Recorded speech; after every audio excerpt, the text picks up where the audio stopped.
სამი თვის შემდეგ სტრასბურგიდან მოთხოვნები უცვლელია. ჩატარდეს ახალი საპარლამენტო არჩევნები და გათავისუფლდნენ დაკავებული დემონსტრანტები. ევროსაბჭოს საპარლამენტო ასამბლეამ საქართველოს შესახებ კიდევ ერთი რეზოლუცია მიიღო, რომელიც იანვრის მსგავსად საკმაოდ მკაცრ ფორმულირებებს და მძიმე შინაარსის ჩანაწერებს მოიცავს. მონიტორინგის კომიტეტის მიერ მომზადებული რეზოლუციის მიხედვით საქართველოში ვითარება უარესდება, რეკომენდაციები კი არ სრულდება. მწვავედ არის გაკრიტიკებული ბოლო თვეებში მიღებული კანონები, სასამართლოს გადაწყვეტილებები და პარლამენტის დროებითი საგამოძიებო კომისიის შექმნა. შურისძიებად ფასდება დემონსტრანტთა და სამოქალაქო აქტივისტთა დაკავება. მოწოდება, რომ ახალი არჩევნების დასანიშნად ხელისუფლებამ ოპოზიციასთან და სამოქალაქო სექტორთან ინკლუზიური დიალოგი უნდა დაიწყოს.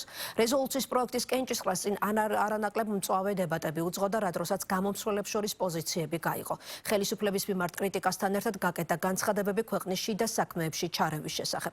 დებატებს თვალს არ ადევნებდა ქართული დელეგაცია, რომელმაც სამი თვის წინ უფლებამოსილების დათქმების ცნობის გამო საპარლამენტო ასამბლეაში მუშაობაში აჩერა.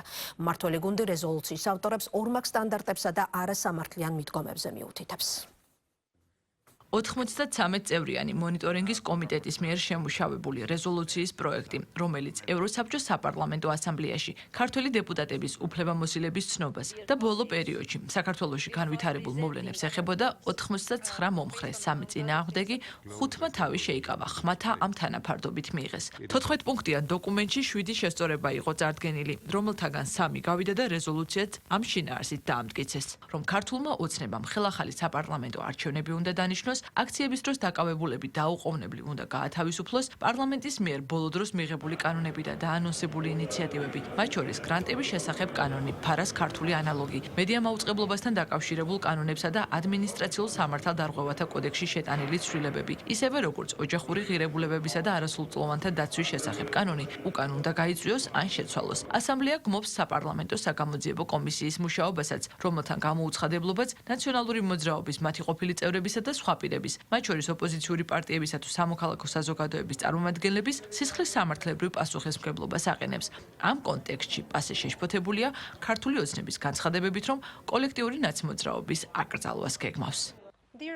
ჩვენ წინაშია მკვეთრი დემოკრატიული უკუსვლა. საქართველოში სამოქალაქო საზოგადოებისთვის სივრცე მცირდება. პარლამენტმა უკან არ გაიწვია კანონი, რომელზეც გაიმართა დისკუსიები აქ უცხოური გავლენის გამჭირვალობასთან დაკავშირებით. ეს ჩანაცვლდა ქართული ვერსიით, რომელიც უცხო აგენტის რეგისტრაციაზე უარის კრიმინალიზაციას ახდენს. მხოლოდ ამ კვირაში ქართულმა ოცნებამ წარადგინა ახალი კანონმდებლობა, რომელიც ითხოვს, რომ ნებისმიერმა უცხოელმა დონორმა, რომელთა შორის არის ევროსაბჭოც, მიმართოს მთავრობას თანხმობისთვის საქართველოში სამოქალაქო საზოგადოების ორგანიზაციებზე გრანტების გაცემამდე. ეს არა მხოლოდ საფრთხეში აგდებს სამოქალაქო საზოგადოებას, ეს რისკის ქვეშ აყენებს მისი არსებობის გაგრძელებას, რაც იქნება გამანადგურებელი ქვეყანაში დემოკრატიული სტანდარტებისთვის. დემოკრატიის ფუნქციონირების კიდევ ერთი მთავარი ელემენტი არის მედია. წინა საკითხის მსგავსად, მედია გარემო კვლავ უარესდება. ბოლოს და ყველაზე შეშფოთებით ჩვენ აღვნიშნავთ ხელისუფლების ქმედებებს, რომ აიგრძალოს დემოკრატიული ოპოზიციური სრული სპექტრი. ოპოზიციის აკრძალვა იმის გარდა, რომ არის ქვეყნის მიერ ევროსაბჭოს წინაშე აღებული ვალდებულობების სრული დარღვევა, სამოქალაქო საზოგადოების და დამოუკიდებელი მედიის სივრცის შემცირებასთან ერთად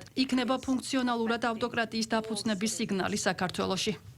თანამომხსენებლებმა თქვეს, რომ საქართველოზე მომზადებული ანგარიში თავისი შინაარსით არ არის ის საუკეთესო ვერსია, რომლის ავტორობაც სურდათ. მათი კრიტიკა, რომ ევროსაბჭოსთვის არსებითი სამი მიმართულებიდან დემოკრატია, კანონის უზენაესობა, ადამიანის უფლებები, ქართულმა ოცნებამ სამივე მიმართულებით უკუსვლა აჩვენა და ამიტომ მათ დელეგაციას უფლებამოსილება უნდა შეუწყდეს, დეპუტატთა ნაწილმა არ გაიზიარა.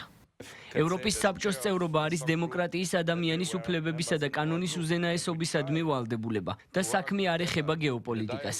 ზოგიერთმა ქართველმა პოლიტიკოსმა მითხრა: თქვენ გინდათ გადაწყვიტოთ რა გზით უნდა წავიდეთ ჩვენ.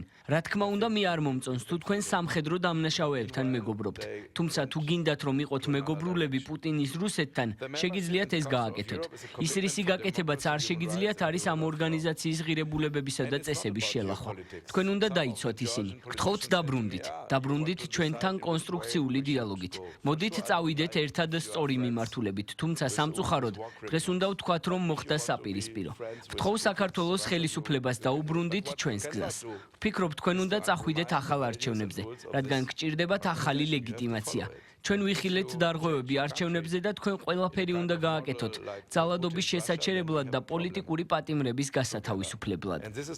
დღეს ჩვენ საუბრობ საქართველოში არსებულ სიტუაციაზე და ფაქტი არის ის, რომ ჩვენ არ გვყავს დღეს აქ წარმოდგენილი ქართული დელეგაცია. იანვარში ჩვენ მივიღეთ საქართველოს დელეგაციისთვის ერთგვარი სანქციის დაწესების გადაწყვეტილება, რის შემდეგაც ისინი წავიდნენ. იანვარში მათი უფლებამოსილების კითხვის ნიშნის ქვეშ დაყენების საკითხთან დაკავშირებით ჩვენმა ჯგუფმა ამის წინააღმდეგ მისცა ხმა. დებატების დროს ჩვენ ვთქვით, რომ ეს საპარლამენტო ასამბლეა ერთგვარ ჩიხურ მდგომარეობაში აღმოჩნდა. ცნობისთვის მე ვაკვირდებოდი 26 ოქტომბრის არჩევნებს და მოსამზადებელ პერიოდს. მრავალ არჩევნებზე დაკვირვების შემდეგ ჩემი შთაბეჭდილებაა, რომ დარღვევების დონე არ განსხვავდებოდა წინა არჩევნებისაგან და არ იყო ძლიერ განსხვავებული ევროპის საბჭოს წევრ სახელმწიფოებში ჩატარებული ზოგიერთი არჩევნებისაგან. ის, რაც საქართველოში შეიცვალა, არის ქვეყნის გეოპოლიტიკური ორიენტაცია უკრაინაში 2022 წელს რუსეთის ინტერვენციის დაწყების შემდეგ. საქართველოს მთავრობაზე განხორციელდა მნიშვნელოვანი ზეწოლა, რათა ის ჩართულიყო რუსეთთან ამ კონფრონტაციაში. საქართველოს მთავრობა მოარი თქვა ამის გაკეთებაზე არა პრორუსული პოზიციის გამო, არამედ იმიტომ, რომ საქართველოს მთავრობა შიშობდა, რომ მათი ქვეყანა განადგურდებოდა ასეთ ომში. უკიდურესად მნიშვნელოვანია, რომ პატივი ვიცეთ გეოპოლიტიკურ მრავალფეროვნებას. საქართველოს მთავრობა აშკარად მოსახლეობის უმრავლესობის მხარდაჭერით ამ გზას დაადგა, არა იმიტომ, რომ იყო პრორუსული, არამედ რომ თავის შორს დაიჭიროს ყოველგვარი კონფრონტაციისაგან, შეინარჩუნოს ნეიტრალურობა. ვფიქრობ, არასწორია თუ ეს არის ქართული დელეგაციის სანქციების ან დასჯის მიზეზი.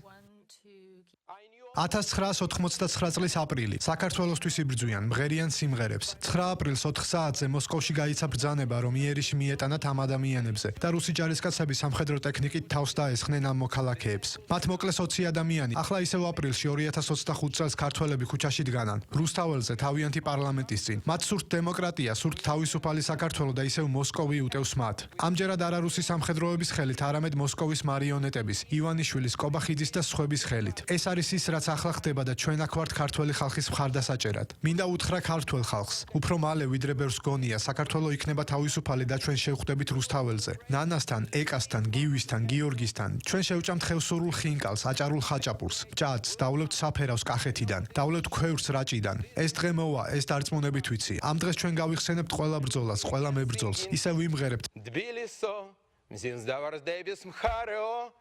დიალოგის ხელშეწყობა და თანამშრომლობის გაძლიერება იქნება გასაღები ჩვენს მიმდინარე დებატებში კონსტრუქციული და სასარგებლო შედეგების მისაღწევად. ამ მხრივ მსურს გამოვხატო ჩემი შეშფოთება და სინანული საქართველოზე წინა რეზოლუციის მიდგომისა და იმ დისკუსიების გამო, რომელიც სანქციების მუქარაზე იყო ფოკუსირებული. მიუხედავად იმისა, რომ დამოუკიდებელი და სუვერენული ქვეყნისთვის, მათ შორის საქართველოსთვის აუცილებელია კონსტრუქციული კრიტიკისადმი ღიაობა, იძულების მსგავსი მეთოდის გამოყენება შესაძლოა უკუპროდუქტიული იყოს, რადგან ამ მიდგომას არ მიუღწევია დასახული მიზნებისთვის. ჩვენ რისკს ვაწყდებით, რომ შევასუსტოთ მომავალი თანამშრომლობის შესაძლებლობა. ამიტომ მოვუწოდებ ყველა კოლეგას გადახედოს ამ საკითხს. ჩვენ უნდა დავუჭიროთ მხარი დიალოგის, გაგების და თანამშრომლობის გზას, ვიდრე გავაგრძელოთ იზოლაცია და კონფრონტაცია. შესაბამისად, მე არ დავუჭერ მხარს ამ ანგარიშს. წინააღმდეგობრივი პოზიციების მიუხედავად მორიგი კრიტიკული რეზოლუცია დაამტკიცეს, რომლის მისაღებად ადგილზე ჩასულმა ოპოზიციონერებმა ევროსაბჭოს საპარლამენტო ასამბლეის დეპუტატებთან აქტიურად იმუშავეს. ძალაში დარჩა ის ორი ფუნდამენტური პირობა, რომლის შესრულების გარეშეც ივანიშვილის რეჟიმის წარმომადგენლებს არ მოუშვებენ ამ ასამბლეაში ახალი თავისუფალი დემოკრატიული საპარლამენტო არჩევნები და ყველა პოლიტპატიმრის გათავისუფლება. ასე რომ დღევანდელი კენჭისყრა, დღევანდელი რეზოლუცია არის მორიგი მნიშვნელოვანი გამარჯვება საქართველოსთვის და თითოეული მოქალაქისთვის, ვინც იბრძვის ჩვენი ქვეყნის დემოკრატიული ევროპული მომავლისთვის. კვლავ მეორდება პოლიტპატიმრების ყველას გათავისუფლების მოთხოვნა, ახალი საპარლამენტო არჩევნების ჩატარების აუცილებლობა, მათ შორის არის კრიტიკა ყველა იმ რეპრესიული ბრჭყალებში რეგულაციის, რომელიც მიიღო ოცნებამ წინა რეზოლუციის მიღების შემდეგ დღევანდლამდე. ეს ეხება შენზღუდავ ზომებს მიმართულს კრიტიკული მედიისადმი, აქციაში მონაწილეებისადმი, პოლიტიკური ოპოზიციისადმი, ისე როგორც სარასამთავრობო სექტორისადმი და არის ცალკე ჩანაწერი იმასთან დაკავშირებით, თუ რეჟიმი გადაწყვეტს, რომ გამოაგზავნოს მაინც დელეგაცია ევროსაბჭოს საპარლამენტო ასამბლეაში, რომ მათი უფლებამოსილების ცნობა არ მოხდება. დღეს მიღებულმა რეზოლუციამ ჯერ კიდევ ზამთრის სესიაზე იანვრის თვეში მიღებული დოკუმენტის პათოსი გაიმეორა. მათ შორის ის, რომ საჭიროა ახალი საპარლამენტო არჩევნები. ეს იყო ერთ-ერთი ის ჩანაწერი, რომელიც ქართული ოცნების გუნდის გადაწყვეტილებას დაედო საფუძვლად. სტრასბურგში მყოფმა საპარლამენტო დელეგაციამ განაცხადა, რომ პასეში მუშაობას თავადვე აჩერებს. ამ პოლიტიკური სვლით უპასუხა ქართულმა ოცნებამ ევროსაბჭოს საპარლამენტო ასამბლეის გადაწყვეტილებას, რომ ქართველი დეპუტატების უფლებამოსილების ცნობა რამდენიმე თვით საგაზაფხულო სესიამდე მოეხდინათ და სრულფასოვანი წევრობა მხოლოდ მაშინ აღედგინათ, თუ მმართველი გუნდი პასეს რეკომენდაციებს შეასრულებდა. დღეს უკვე ამ მოთხოვნების შეუსრულებლობის გამო ქართული მხარის შეჩერებული წევრობის აღდგენაზე თავად ევროსაბჭოს საპარლამენტო ასამბლეამაც თქვა უარი. არასამართლიანი მიდგომები იქნა გამოყენებული საქართველოსთან დაკავშირებით ევროპის საბჭოს საპარლამენტო ასამბლეის მხრიდან. ეს რეზოლუციაც ერთგვარი გამეორებაა იმ რეზოლუციის, რომელიც მიღებული იქნა იანვარში. საქართველოს დელეგაციის დაბრუნებაზე, როდესაც არის საუბარი ევროპის საბჭოში, მნიშვნელოვანია, რომ ჩვენ დავინახოთ სამართლიანი მიდგომები და არა ის ორმაგი სტანდარტები, რომელიც გამოყენებული იქნა საქართველოსთან დაკავშირებით ამ ბოლო პერიოდში ევროსაბჭოს საპარლამენტო ასამბლეის ფარგლებში. ანამ სალამ არ იქნება პატივს არსებობენ ქართული ხალხის სუვერენიტეტს, რომ თავად აერჩიოს საკუთარი ხელისუფლება, რა თქმა უნდა, რთული არის აქ ისაუბრო რაიმე კონსტრუქციულ დიალოგზე. რასაც ჩვენ ხედავთ პასეში, ხედავთ იგივე ადამიანებს, რომლებიც ევროპარლამენტში არიან, იგივე პოლიტიკური ჯგუფები არიან, რომლებიც ყვირიან და არ საუბრობენ. ეს არის საბჭოთა სტილის ქცევა, რომელიც კიდევ ერთხელ ვირუსივით შეეპარა სამწუხაროდ დღეს ევროპის სხვადასხვა ქვეყანას და სულ უფრო მეტად და მეტად ემსგავსებიან საბჭოთა კავშირში არსებულ ქცევის სტილს. ქართულმა ოცნებამ თქვა, რომ საპარლამენტო განზომილებას ტოვებს, თუმცა ევროსაბჭოსთან თანამშრომლობას აგრძელებს. რამდენიმე დღის წინ ორგანიზაციის გენერალური მდივნისგან ალან ბერსესგან მოვისმინეთ, რომ დიალოგის აღსადგენად ქართულ მხარესთან და პრემიერ-მინისტრ ირაკლი კობახიძესთან კომუნიკაციას გეგმავს. შედგება თუ არა რაიმე ტიპის შეთანხმება, რომელიმე საკითხზე მხარეებს შორის, განსაკუთრებით დღევანდელი გადაწყვეტილების ფონზე, ეს სავარაუდოდ ბერსესა და კობახიძეს შორის საუბრის შემდეგ გაირკვევა.